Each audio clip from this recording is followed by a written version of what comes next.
আসসালামু আলাইকুম এভরিওয়ান। বহুরূপী ভালোবাসা গল্পে 7 নম্বর পার্ট। তো চলো বেশি কথা না কইয়া গল্প শুরু করা যাক। আপু টেবিল থেকে পানির মগটা নিয়ে আপু মুখ ধুয়ে দাঁড়িয়ে গেল। আমার দিকে তাকিয়ে আপু তার শরীর থেকে সমস্ত কাপড় খুলে বলল, দেখ আমাকে কেমন লাগছে। জানিস সেক্স করতে কতটা মজা লাগে? এই যে দেখ আমার শরীরে কত জায়গায় ট্যাটু করা আছে। তুই আমাকে বিয়ে করে নে, জীবনে তোর কোনো কাজ করতে হবে না, সারা জীবন আমি তোরে ইনকাম করে খাওয়াবো।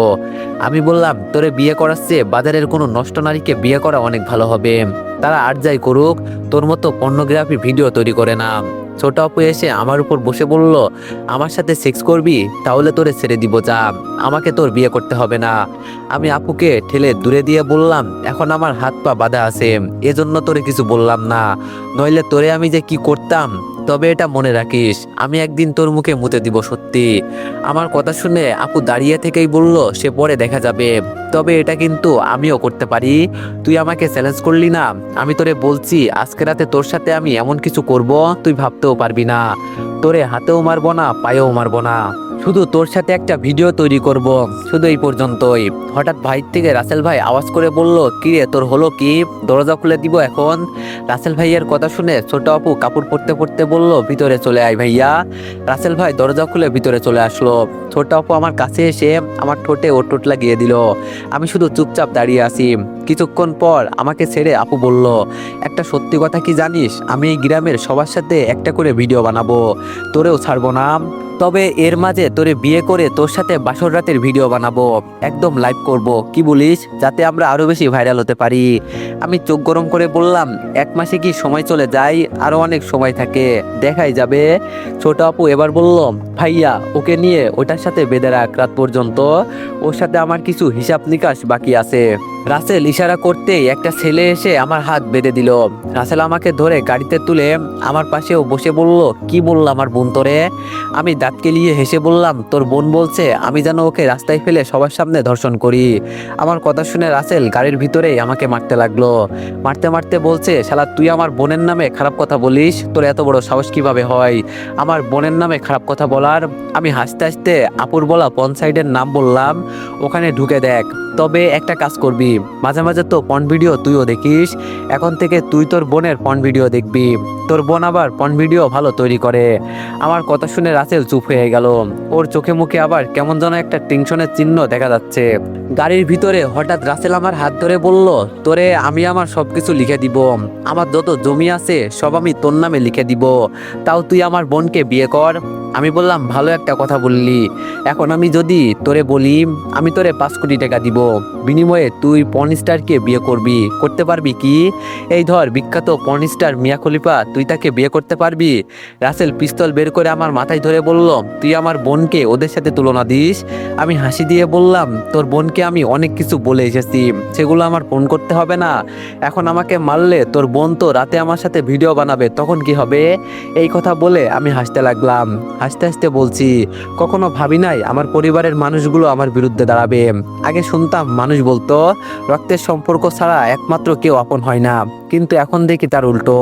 আমার কথা শুনে রাসেল আর কিছু বলে নাই, চুপচাপ গাড়িতে বসে আছে। কিছুক্ষণ পর একটা নিরিবিলি পরিবেশের সামনে গাড়ি গিয়ে থামলো। এখানে আশেপাশে আমি তেমন কাউকে দেখতে পাচ্ছি না, হয়তো এখানে কেউ থাকে না, তবে সামনে একটা বিল্ডিং আছে শুধু। এটা দেখে কেমন গোডাউন গোডাউন মনে হচ্ছে। আমাকে ধরে ভিতরে নিয়ে গেল। ভিতরে গিয়ে দেখি একজন মহিলা, একজন পুরুষ আর একটা মেয়েকে বেঁধে রেখেছে। আমাকে ওদের পাশে বেঁধে রেখে রাসেল বলল, ওরা হলো রিমির বাবা মা, তোদের সেনাবাহিনী কি অসহায় দেখ। আর রিমি ম্যাডাম মেজর হওয়ার পরেও আমার কিছু করতে পারছে না, যেখানে তো তুই সামান্য একটা মহিলা মাত্র। আমি বললাম, আমাকে ময়লা ভেবে ছেড়ে দিস না, নইলে তোর অনেক বড় ক্ষতি হবে, যেটা তুই চিন্তাও করতে পারবি না। রাসেল আমার মুখে লাথি মেরে বলল, কুত্তার বাচ্চা চুপচাপ এখানে বসে থাক, কথা বলে মেজাজ গরম করবি না, নইলে খুব খারাপ হবে। আমি বললাম, মরার আগে আমাকে মেরে ফেল, নইলে তোরা সবাই বিপদে পড়ে যাবি। আমি যদি এখান থেকে একবার বেঁচে ফিরি না, তাহলে তোদের খবর আছে। রাসেল বলল, তাই নাকি? সে পরে দেখা যাবে, এখন এখানে থাক, আমি একটু রেডি হয়ে আসি, তোর সাথে আবার আমার বোনের বিয়ে দিতে হবে। জানিস তো হাতের আঙ্গুল যদি সোজা করে কাজ না হয় তাহলে সেটা বাঁকা করতে হয়। আমার কথা আবার কেউ মানতে চায় না, যখন আমি জোর করে কাজ করি তখন ঠিকই সবাই মানে, তোর সাথে হয়তো সেটা করতে হবে। আমি বললাম, যা তুই চেষ্টা করে দেখ যদি পারিস। রাসেল আর কিছু না বলে হাসতে হাসতে চলে যাচ্ছে। আমাকে শুধু বলে গেল, সে তো সময় হলেই দেখা যাবে কেমন। রাসেল চলে যাওয়ার পর দুইটা ছেলে দরজার সামনে দাঁড়িয়ে আছে দেখতে পারছি। আমি পিছনে তাকিয়ে রিমির বাবাকে বললাম, আঙ্কেল আপনার মেয়ে আমাকে এখানে পাঠিয়েছে, আপনি কোনো চিন্তা করবেন না, আমি আপনাকে এখান থেকে বের করে নিব। এই বলে আমি আমার পায়ের ভিতর থেকে চাকুটা ধীরে ধীরে হাতে নিতে লাগলাম। আমার হাত পা বাঁধা আছে। অনেক চেষ্টার পর হাতের দড়িগুলো কেটে দিলাম। সামনে তাকিয়ে দেখি ছেলে দুইটা বসে বসে আড্ডা দিচ্ছে। আমি কোনো মতে পায়ের বাতগুলো খুলে পিছন থেকে পিস্তল বের করলাম। সবচেয়ে মজার বিষয় হলো আমার কাছে যে পিস্তল ছিল ওরা কেউ বলতেও পারে নাই। আমি ধীরে ধীরে দরজার কাছে চলে গেলাম। আস্তে করে বললাম, কি ব্যাপার, তোমরা আমাকে না বেরে এখানে বসে আছো? ছেলেগুলো আমার দিকে ঘুরে তাকাতে তাকাতে আমি সরাসরি ওদের গুলি করে দিলাম। আর দুইটা ছেলে ধপ করে মাটিতে পড়ে গেল। আমি ভিতরে গিয়ে রিমির বাবা আর মাকে বাঁধন খুলে দিলাম। রিমির বোনের দিকে তাকিয়ে দেখি মেয়েটা আমার দিকে কেমন যেন রাগী দৃষ্টিতে তাকিয়ে আছে। বুঝলাম না আমি আবার কি করেছি। বাইরে এসে দেখি একটা বাইক শুধু আছে এখানে। আমি বাইকে উঠে বললাম, আপনারা আমার পিছনে বসে পড়েন। আমি বাইক চালাচ্ছি, আন্টি আর আঙ্কেল শুধু পিছনে বসলো। মাকার রিমির বোনের বসার জায়গা হচ্ছে না, তবে রিমির থেকে হয়তো কিছুটা ছোট হবে ওর বোন। রিমির যে একটা ছোট বোন আছে এটা আমার অজানা ছিল। রিমির বোনের বসার জায়গা হচ্ছে না দেখে বললাম, আমার কিছু করার নেই আপু, আমি একাই এই মিশনে আসছি, আপনার বোনকেও বলে আসি নাই, এজন্য কিছু আনা হয় নাই। আপনি যদি মাইন্ড না করেন আমার সামনে বসতে পারেন, তাছাড়া ওরা হয়তো এখন চলে আসবে, ফলে আমরা বিপদে পড়ে যাব। আন্টিও আমার সাথে বলল, ওকে তোর বোন পাঠিয়েছে, ও তোর ভাইয়ের মতো, তাড়াতাড়ি বসে পড়। রিমির বোন চোখ বন্ধ করে আমার সামনে বসে পড়লো। আমি যতটা পারি নিজেকে কন্ট্রোল করে বাইক চালাচ্ছি। কিছুটা সামনে যেতেই দেখি রাস্তায় আমার ক্লাসমেট সুমন দাঁড়িয়ে আছে। তবে সুমনের এক হাতে একটা পিস্তল আছে, ওর তো শুধু একটাই হাত আছে। চিন্তা করলাম রাসেল কখন এসে যায় এর কোনো হিসাব নেই, সুমনের সাথে পরে কথা বলা যাবে। এজন্য আমি একটু জোরে বললাম, সুমন তোর সাথে আমি পরে কথা বলবো নি, এখন আমাকে তাড়াতাড়ি যেতে হবে। সুমন আমার কথা শুনে বলল, রিফাত বাইক থামা, নইলে আমি কিন্তু গুলি করব। আমি আমার মতো বাইক চালাতে লাগলাম। আর আমি যখন কিছু বলবো তার আগেই সুমন আমার বাম পায়ে গুলি করে দিল। আমি বাইক আরো জোরে চালাতে লাগলাম। সুমনকে আর দেখা গেল না। আন্টি পেছন থেকে বলল, বাবা তোমার পায়ে গুলি লেগেছে, হাসপাতালে যাওয়ার দরকার তোমার। আমি শুধু বললাম, আন্টি হাসপাতালে পরে আগে আপনাদের সুরক্ষিত জায়গায় পৌঁছে দিতে হবে। আমার বাম পাটা একদম অবশ হয়ে গেছে, ওখানে গুলি লাগার কারণে রক্ত পড়ছে। রিমির বোন আমার পকেট থেকে ফোনটা নিয়ে কাকে যেন ফোন করতে লাগলো। আর কিছুক্ষণ পর বুঝলাম ওর বোনকে কল দিয়েছে। আমি আর কিছু বলি নাই, চুপচাপ বাইক চালাতে লাগলাম। তবে আমি ভাবতেও পারি নাই সুমন আমাকে গুলি করবে। সুমন আমার ছোটবেলার বন্ধু ছিল, আর ও ভাবতেই মনটা খারাপ হয়ে গেল। আন্টি ওনার ওড়না দিয়ে আমার পা বেঁধে দিয়ে বলল, বাবা প্লিজ ওখানে একটা হাসপাতালে নিয়ে চলো। আমি বললাম, তার আর দরকার নেই আন্টি, আমি যেতে পারবো। আন্টি বলল, কিন্তু বাবা তোমার তো খুব ব্লাড বের হচ্ছে। আমি বললাম, কিচ্ছু হবে না আমার, চিন্তা করবেন না। অনেকক্ষণ জার্নির পর আমাদের বাসার পাশের একটা হাসপাতালের সামনে গিয়ে বাইক থামালাম। রিমির বোনকে ইশারা করে বললাম, আমাকে একটু ধরে ভিতরে নিয়ে যাও, আমি আর পারছি না।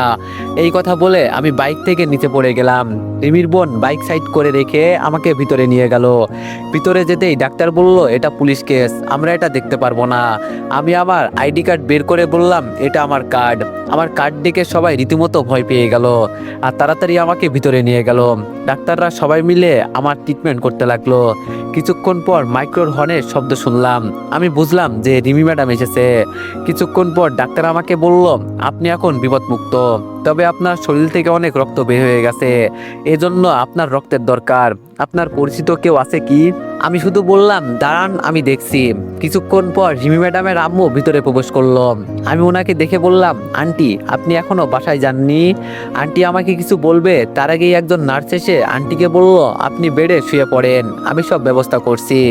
আন্টি শুধু আমার দিকে তাকিয়ে বলল, আমাদের জন্য এত কিছু করলে আর আমি তোমার জন্য এইটুকু করতে পারবো না, এটা কি করে হতে পারে?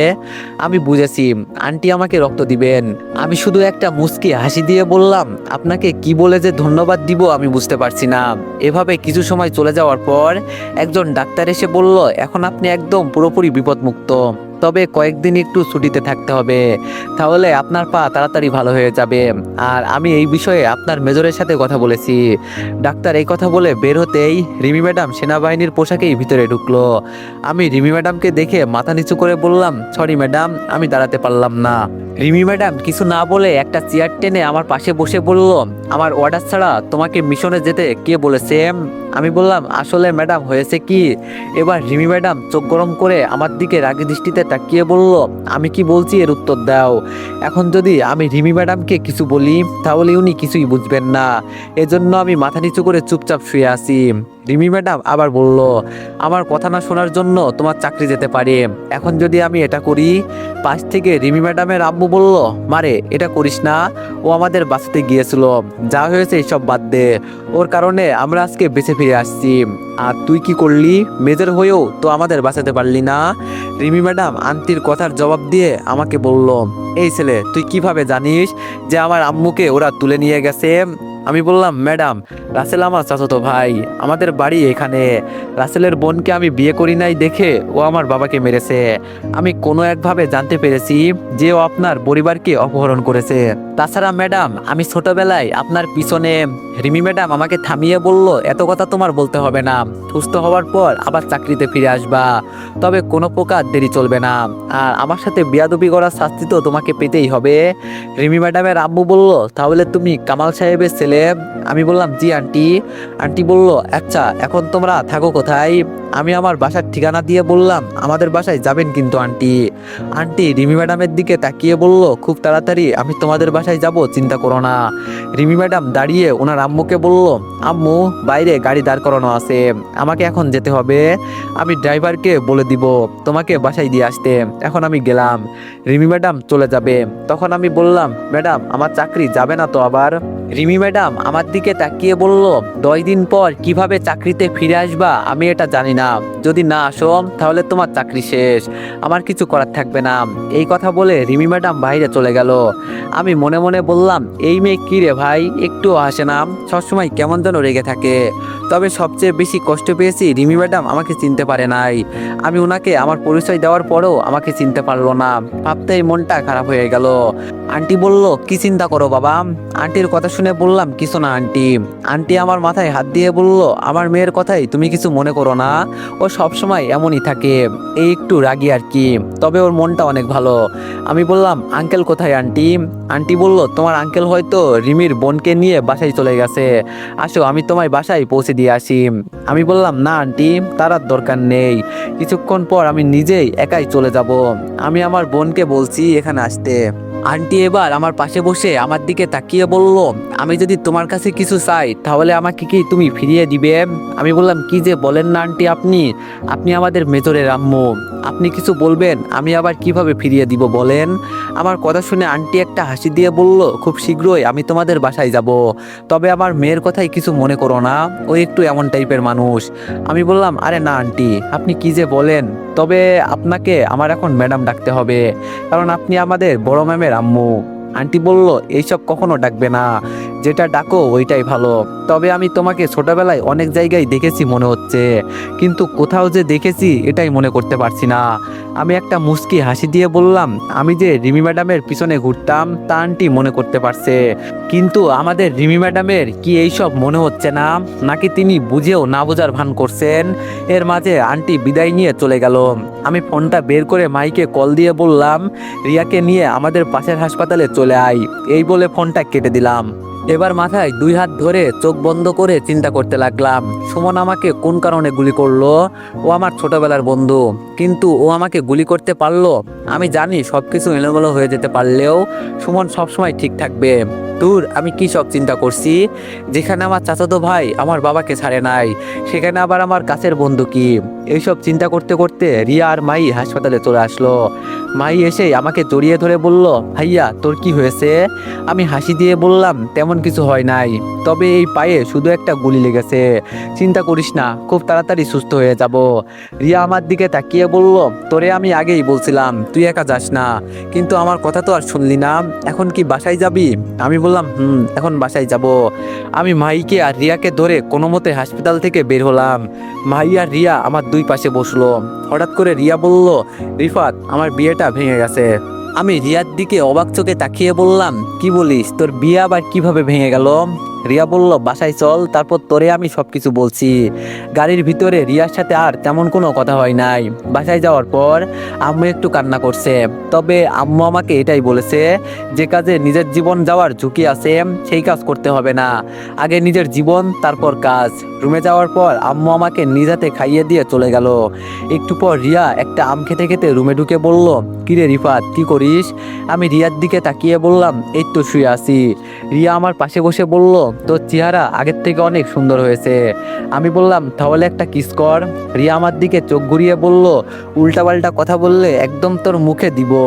আমি বললাম, আচ্ছা বাবা, সরি। এখন তোর বিয়ে কি কারণে ভেঙে গেছে এটা বল। রিয়া বলল, ছেলে সরকারি চাকরি করে, সবকিছু ঠিকঠাক ছিল। তবে সেই দিন আমি লুকিয়ে ছেলের বাসায় গিয়েছিলাম, তবে গিয়ে দেখি সারা টাকলা হয়ে বিছানায় শুয়ে আছে, আর ওর মাথায় নকল চুল লাগানো। আমি কি টাকলা ছেলেকে বিয়ে করব বল? এজন্য সবার সামনে ওকে অপমান করে বিয়ে শেষ করে দিছি।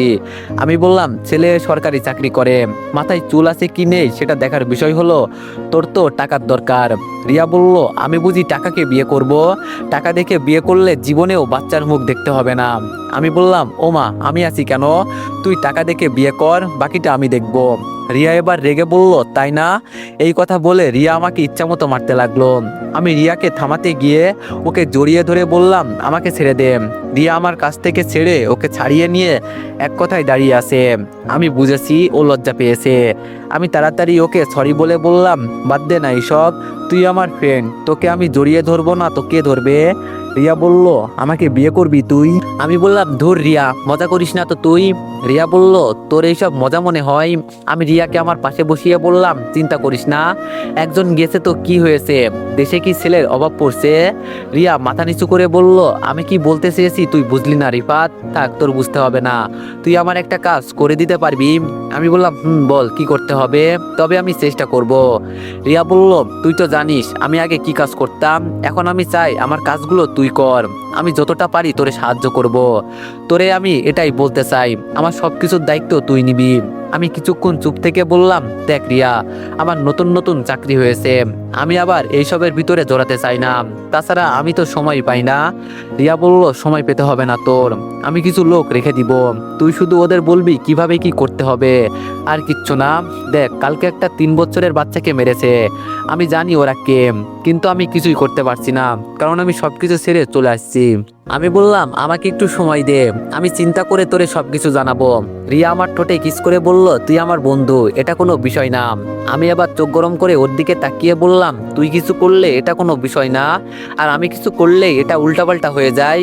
রিয়া দাঁত কেলিয়ে বলল, এটাই তো, তবে তোর মনটা খুব ভালো রিফাত, তুই অনেক ভালো একটা মেয়ে পাবি। আচ্ছা, তুই কি কাউকে পছন্দ করিস? আমি বললাম, সব কথা যদি তোরে একদিনে বলে দিই তাহলে কি হলো, অন্য একদিন বলবো। রিয়া বলল, তাহলে এখন কি আমি চলে যাব? আমি বললাম, যা, আমি একটু ঘুমাবো। রিয়া বলল, আমিও তোর পাশে ঘুমাই। আমি বললাম, ঘুমাতে পারিস, সমস্যা নেই, তবে প্রেগনেন্ট হলে আমাকে আর দই দিবি না, আমি আবার ফ্রিতে। রিয়া বলল, লুচ্চা কোথাকার, তোর সাথে তো কথা বলাটাই আমার ভুল। আমি বললাম, দেখ রিয়া, আর যাই বলিস লুচ্চা বলবি না একদম, নইলে খুন করে দিব। রিয়া বলল, চারিদিকে রক্তের বন্যা, এর মাঝে শুধু আমি পড়ে আছি, পাশে ছিলি তুই, যাকে একটু ভরসা করে তোর হাত ধরবো বলে হাতটা বাড়িয়েছিলাম, কিন্তু সেই হাতটাই কেটে দিলি আমার। এত এত লাল গোলাপের মাঝে শুধু আমি ফুলের কাঁটাটুকুই পেলাম। হতে চেয়েছিলাম ভালো, আর হয়ে গেলাম খারাপ। সমাজ আমাকে বলে আমি খারাপ, কিন্তু আমার মনের ভিতর যে কি চলছে এটা কেউ বুঝতে পারে না। সবাই স্বার্থপর রে রিফাত, এই পৃথিবীতে কেউ কারো আপন নয়, সময় আমাদের সবকিছু শিখিয়ে দেয়। এই কথাগুলো বলে রিয়া কান্না করে দিল। আমি বুঝলাম না হঠাৎ করে ওর কি হয়েছে। আমি ওর হাত ধরে বললাম, হঠাৎ করে এইসব কথা বলে কান্না করে দিলি কেন, তোর কি হয়েছে রিয়া? রিয়া চোখের পানি মুছে দাঁড়িয়ে বলল, আজকে আমি আসি রে, তোর সাথে আমি পরে কথা বলবো। রিয়া আর কিছু না বলে রুম থেকে বের হয়ে গেল। কিছুক্ষণ আগে রিয়া কি সুন্দর হাসি মুখে কথা বলছিল, আর হঠাৎ করে ওর কি এমন হয়ে গেল যার কারণে ও কান্না করে ফেললো। আর এইসব কথাগুলোর অর্থ কি আমি কিছুই তো বুঝতে পারলাম না। ফোনের আওয়াজ শুনে আমার নজর গেল ফোনে। ফোনটা হাতে নিয়ে দেখি একটা আননোন নাম্বার। আমি মাঝে মাঝে অচেনা নাম্বারে কেউ কল দিলে কম ধরি, তবে আজকে কি মনে করে ফোনটা রিসিভ করলাম বলতেই পারি না। ফোন রিসিভ করতেই ওপাশ থেকে মেয়ে কণ্ঠে আওয়াজ এলো। যখন আমার জন্ম হয়েছে তখন আমি দুনিয়ার কিছুই ভালো করে জানতে পারি নাই, আর যখন থেকে আমি বড় হয়েছি বা কোনো ভুল কাজ করেছি তখন থেকে আমার বড় ভাই বলতো, তোর বিয়ে হলে তোর চাচাতো ভাইয়ের সাথেই হবে, তুই তো পালিয়ে চলে গেলি, তবে টেনশনে আমাকে রেখে গেলি। আমি তোরে কসম করে বলছি, 1 সেকেন্ডের জন্য হলেও তুই আমার হাজবেন্ড হবি, এবং এই 1 সেকেন্ডের অর্ধেক ভাগ করে আমি সেই সময়টা তোর সাথে এক বিছানায় কাটাবো, এবং আমি দুনিয়ার সকল মানুষকে দেখাবো যে তুই আমার স্বামী আর আমার সাথেই তুই বাসর করলি। আমি হাসতে হাসতে বললাম, আরে ছোট আপু যে, আর কি বললেন, আমাকে আপনি 1 সেকেন্ডের জন্য হলেও আমার হাজবেন্ড বানাবেন? আহারে মেয়ের কি শখ, আমি তার এলাকা থেকে পালিয়ে চলে আসলাম, আমাকে কিছু করতে পারে নাই, আবার আমাকে নাকি তার স্বামী বানাবে। একটা বুদ্ধি দিই, রাতে শুয়ে শুয়ে এইসব স্বপ্ন দেখবেন, তাহলে যদি পূরণ হয় আর তুই আমার সামনে পড়বি না, নইলে তো তুই জানিস আমি তোর কি করতে পারি। আপু বলল, তুই আর আমার কি করবি, যেখানে তোর প্রাণপ্রিয় বন্ধু টাকার জন্য তোর পায়ে গুলি করলো, আমি তো বলছিলাম তোরে যেন জায়গায় মেরে ফেলে, কিন্তু ও ভুল করে ফেললো। আমি বললাম, আপু মনে আছে আমি আপনাকে বলছিলাম মরার আগে আমাকে মেরে ফেলেন, নইলে আপনার যে আমি কি অবস্থা করব এর কোনো হিসাব নেই। আগামী 1 মাসের ভিতরে আমি রাসেল ভাইকে মেরে তোদের বাসার সামনে টুকরো টুকরো করে ওর মাংসগুলো রাস্তায় ফেলে রাখবো, যদি আমাকে আটকাতে পারিস তাহলে আটকিয়ে দেখা। আপু বলল, ইস এভাবে বলে না বেবি, আমি তো ভয় পেয়ে গেছি। হুমকি দিস নাকি ভয় দেখাস? দেখ তোর হুমকি শুনে আমি বিছানায় হিসু করে দিছি, এমনি রুমের ভিতরে পন ভিডিও করছিলাম, আর তুই সবকিছু নষ্ট করে দিলি। আমি বললাম, বাজারের নষ্টা মেয়ে তোরে আমি। আপু বলল, কি করবি, আমার গালে চুমু দিবি? বললাম, তোর মুখে আমি যখন মুতবো না তখন বুঝবি তোর সাথে আমি কথা বলে আমি আমার মুখ খারাপ করছি কেন। আপু বলল, কেন, আমাকে এই অবস্থায় দেখে তোর ভালো লাগে নাই? তুই যদি বলিস তো। আমি আর কিছু না বলে ফোনটা কেটে বন্ধ করে দিলাম। আমার মাথা যেন একদম ধরে গেছে এই মেয়ের সাথে কথা বলে। ছিছি, একটা মেয়ে এতটা নষ্ট কিভাবে হতে পারে।